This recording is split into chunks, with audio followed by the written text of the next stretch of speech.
गाना सुना होगा, दिल का हाल सुने दिल वाला। जो बाहर रहते हैं, खास करके जो अपने घर से रोजी रोटी के लिए या पैसे के लिए ऐसा दोस्त ढूंढते हैं, मैं एक दूसरे का सुने, ऐसा ये मानव प्रवृत्ति है। किन्हीं किन्हीं की ये दोस्ती बहुत गाढ़ी हो जाती है, या इतने नजदीक या इतने गाढ़े दोस्त बन जाते हैं। हर एक बात घर का, हर एक लम्हे का, हर एक घंटे का वो अपनी बात शेयर करते हैं जब वो मिलते हैं और घर से वापस आते हैं तो। और उसका कितना बड़ा खामियाजा आप भुगत सकते हैं, ये आपको हम बताएंगे इस कहानी के माध्यम से। तो दोस्तों, ये कहानी 1990 की दशक की है, बिल्कुल सच्ची कहानी, मगर सिर्फ नाम और जगह अंतर हो सकता है। एक रमेश नाम का एक लड़का था, शहर से दूर किसी गांव का। वह अपने माता पिता के साथ खेती में पिता का सहयोग करता।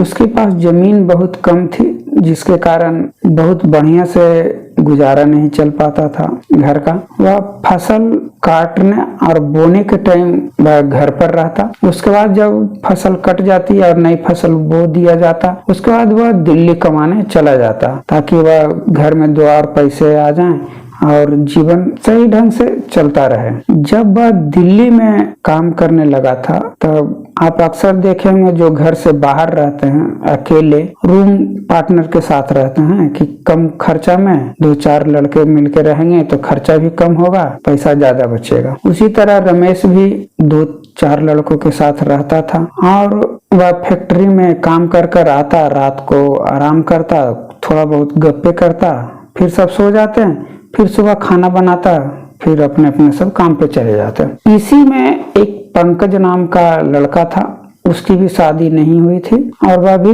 रमेश से उसकी अच्छी खासी दोस्ती हो गई थी। दोनों एक ही जगह काम करते, दोनों खूब गप्पे किया करते। और वह अपने गांव जाता तो उसका किस्सा सुनाता, पंकज जाता तो वो अपना किस्सा सुनाता। दोनों अक्सर एक दूसरे का बातें सुना करते, सुनाया करते। इसी तरह दोनों का टाइम बीत रहा था। पंकज भी खेती के टाइम में जब फसल काटने और बोने का आता तो वो भी चला आता, ये भी चला आता। और उस समय तो घर पर और बात जाता हो नहीं पाती थी, पत्र लिखकर ही आगे का समाचार भेजा जाता, क्योंकि उसमें गांव में 1-2 व्यक्ति के पास ही लैंडलाइन फोन हुआ करता था। इस बार जब रमेश घर आया तो उसकी शादी तय हो गई और उसकी शादी भी हो गई। बिहार में एक रस्म होता था शादी के बाद, सगाई का, जिसे रसकद्दी भी कहते हैं। जब तक सगाई या रसकद्दी नहीं हो जाता, माने व्यक्ति अपना ससुराल नहीं जाता था। 1990 की दशक या उससे पहले की बात करें तो। और कोई चला भी जाता था तो उसे कहा जाता था, भाई ये शहरी, इस पर छाप है, इसीलिए ये चला है। मगर ऐसा नहीं कि उसे भगा दिया जाता, वो भी उसका मान आदर ससुराल में होता था। मगर वो परंपराओं से वह व्यक्ति को हटा हुआ माना जाता। मगर रमेश भी उन परंपराओं को मानने वाला था और वह भी, उसकी जब शादी हो गई, उसकी मलकिनी 1-2 दिन साथ रही, फिर वो अपना नहरा चली गई और ये रमेश कुछ दिनों बाद दिल्ली आ गया। दिल्ली में वह अपने दोस्त पंकज के साथ फिर वही काम करने लगा और पंकज को सारी बात बताता, अपने शादी के रस्मों का, और वह अपने ससुराल का, अपने ससुर का, अपनी सालियों का, जितनी भी बात था वो सारी, उसका अपनी बीवी का मुस्कुराना, उसका बातें कहना, वो क्या बोली वो बताना, सब कुछ बताता। उसका नाम, पता, एड्रेस, सब कुछ वह अपने दोस्त पंकज के साथ शेयर किया। कुछ दिनों बाद, महीना ही गुजरा था कि अभी पंकज बोला कि हम थोड़ा घर जाएंगे। रमेश बोला, अभी तो कोई फसल का भी टाइम नहीं है, तुम्हारा शादी भी नहीं हुआ है, घर क्यों जा रहा है? तो बोला, नहीं कुछ काम है, जाऊंगा फिर चल आऊंगा 15 दिनों में। बोला ठीक है। वो पंकज वहां से चल दिया, मगर वह अपने घर नहीं आकर रमेश के ससुराल चला गया। और जब रमेश के ससुराल पहुंचा तो ससुराल वालों को थोड़ा सा शक जरूर हुआ कि ये लगता है रमेश नहीं है। फिर भी उसे तो सिर्फ शादी में देखा था। उसकी रमेश की जो पत्नी थी वो भी नहीं पहचान पाई। जब उससे बात होने लगी तो वह तो रमेश से हर एक बात पूछ चुका था पंकज। उसके सारे प्रश्नों का जवाब अक्सर दे दिया करता। जो वहाँ पर जो घटना घटी उसकी चर्चा हुई वो भी उस सारी बात को वह बता दिया करता। किसी को अगर थोड़ा बहुत शक भी था तो दूर हो गया कि नहीं ये रमेश ही है। वो रहने लगा। अब तो उसके बाद मौज ही मौज थी। ससुराल में कहते हैं ना दामाद बादशाह की तरह होता है। उसे सर आंखों पे लोग बैठा कर रखते हैं। वह आराम से खाता और अपनी जो कहें रमेश की वाइफ थी उसके साथ आराम से उसके कट रहे थे मौज ही मौज। इसी दौरान एक त्योहार आया जिसे तीज कहते हैं। यह तीज खास करके बिहार में या उसके निकटवर्ती राज्यों में मनाया जाता है। दूसरे राज्यों में इसे करवा चौथ कहते हैं जो कि इस तीज के बाद मनाया जाता है। मगर तीज में करवा चौथ में जैसे अपने पति के लिए पत्नी मनाती है उसी तरह तीज में भी हर एक पत्नी अपने पति के लिए मनाती है यह त्योहार।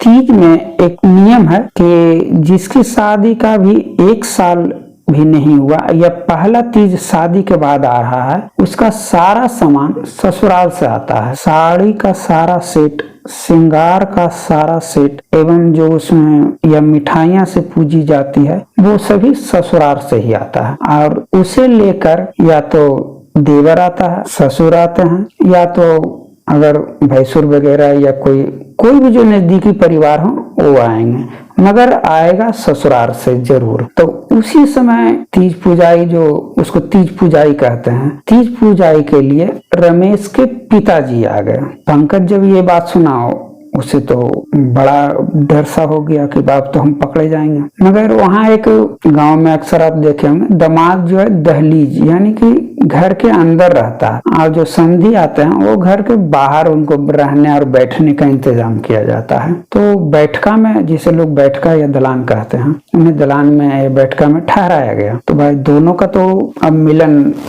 अभी नहीं होगा, मगर रात के वक्त खाने में सारा मेहमान एक साथ ही खाया करते हैं, ये आप भी जानते हैं। तो जब उनको बताया गया कि रमेश तो पहले ही आ गया है, उन्होंने सोचा कि शायद लड़का अब भाई जमाना बदल रहा है, दिल्ली से बिना हमें बताए यहाँ डायरेक्ट आ गया होगा, अपनी नई नई शादी हुई है आ गया होगा। जब वह खाने पे पहुंचे तो उसके पिताजी बोले घर के अंदर अब तो गए खाना खाने के लिए। बोले भाई रमेश कहाँ है, वो भी खा लेता साथ में। तो उसके परिवार वाले बोले कि जाइए अपने पिता से मिल लीजिए, खा भी लीजिएगा उसी जगह। रमेश के नाम पर जो पंकज आया हुआ था वो बोला अंदर से तो डरा हुआ था, बोला कि हम बाद में खा लेंगे। बोला बाद में कम से कम मिल लीजिए। अब तो वो क्या कहते हैं उसको काटे तो खून नहीं, क्या करे, मजबूरन उसे बाहर आना पड़ा। फिर वो जब आया तो रमेश के पिताजी बोले रमेश आया है, कहाँ है भाई? बोले यही तो है। बोले नहीं।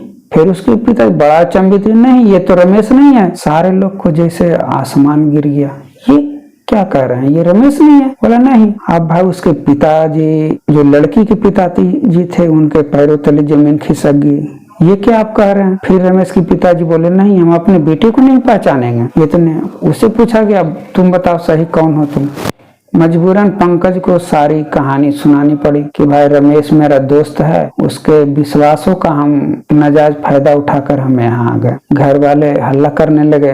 घर के बाहर जो 2-4 और लोग थे वो भी आ गए। सारी बात जब खुली लोग उसे पंकज को पकड़ लिए। सब बोले अब सुबह मीटिंग होगी, इसका गांव में पंच बैठेगा तभी इसका निर्णय होगा क्या करना है। सारे लोग किसी तरह रात बिताएं। सुबह उसका एड्रेस लेकर उसके जो पंकज था उसके पिता को और गांव के उसी गांव के 1-2 व्यक्ति और बुलाया गया। गांव में मीटिंग बैठी, पंच बैठे, उसमें सारी बात रखी गई। पंकज ने भी अपनी बात रखी। सभी लोगों का यही कहना था इसमें सरासरी गलती पंकज की है। पंचों ने ये फैसला सुनाया कि पंकज ने रमेश का विश्वास का साथ इसने छल किया। इसके लिए अब इससे जो रमेश की पत्नी है उससे इसकी शादी करनी होगी। और उसके पिता एवं गांव से जो 2-3 व्यक्ति आए हुए थे उसके सामने और यहाँ के पंचों के सामने पंकज को उस रमेश की बीवी के साथ शादी कर दी गई। उसी दिन उसे